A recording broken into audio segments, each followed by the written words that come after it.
The actress, producer and writer is thriving in the second half of her life after learning how to lean into change. Maria Bello is living the anti-midlife crisis. The actress, producer and writer is gearing up for a busy 2024, starting with a trip to the Emmy Awards on January 15 thanks to her first-ever nomination for her role in the Netflix series Beef, followed by her wedding to longtime partner Dominique Crenn in the spring. At 56 years old, she's hit a hot streak, though she admits she had to take stock of her life for it to happen. "I never meant to take a pause, but the pause took me first," she tells People. "I started menopause at the beginning of COVID, and 2 years into it I felt like I was just going to die." She continues, "I had the opportunity to move to Paris with Dominique, and I said, stop. Just pause. I paused my social media, traveling, some work. I realized a crisis is actually a gift to us at midlife, to take a step back, to reevaluate.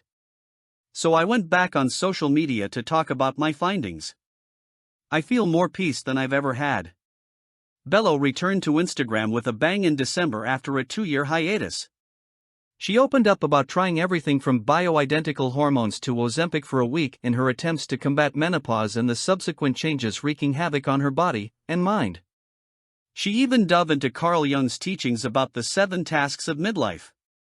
"I wanted to explore these questions," she says.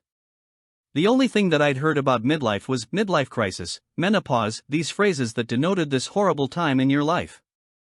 I wanted to know, how would I take that construct using Jung's principles and make it into something that I could relish and grow with and grow into?" To help her evolution, Bello relied on people she called her midlife midwives. Ironically, some of her biggest supporters weren't women at all, but rather my 3 old men friends that are over 80. She shares, "They really helped me. They all have such a sense of humor and such grace. And every time I would call my one and say like, 'Oh my God, I feel like crap. What else is there?' He'd say, 'Go take a walk. If you're feeling down, just look up.' They told me about their own crossing over and what that looked like for them.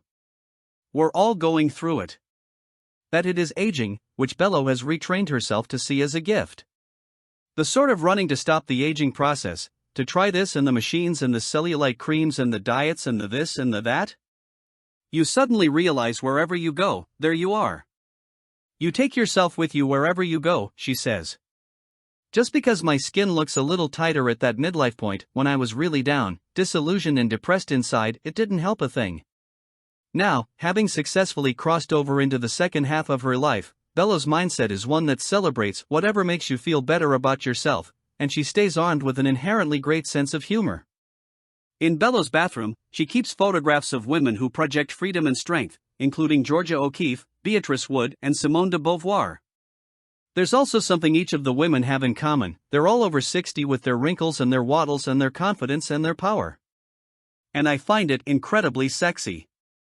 My goal is to continue to grow into that. With such empowerment mind, Bello says she feels more peace now than she ever has before. She also feels more confidence, more humility, and more gratitude. There's not a lot of ideals, men or women, that you can look at and say, "Wow, it's amazing to grow old, to grow older." It's amazing. The second part of life could be extraordinary, Bello says, noting that she considers herself a midlife midwife now, and she's here to flip the whole notion on its head. The advice she would share with young women with miles of road ahead of them affirms just that: it gets infinitely better. For more on Maria Bello, pick up the latest issue of People on newsstands now.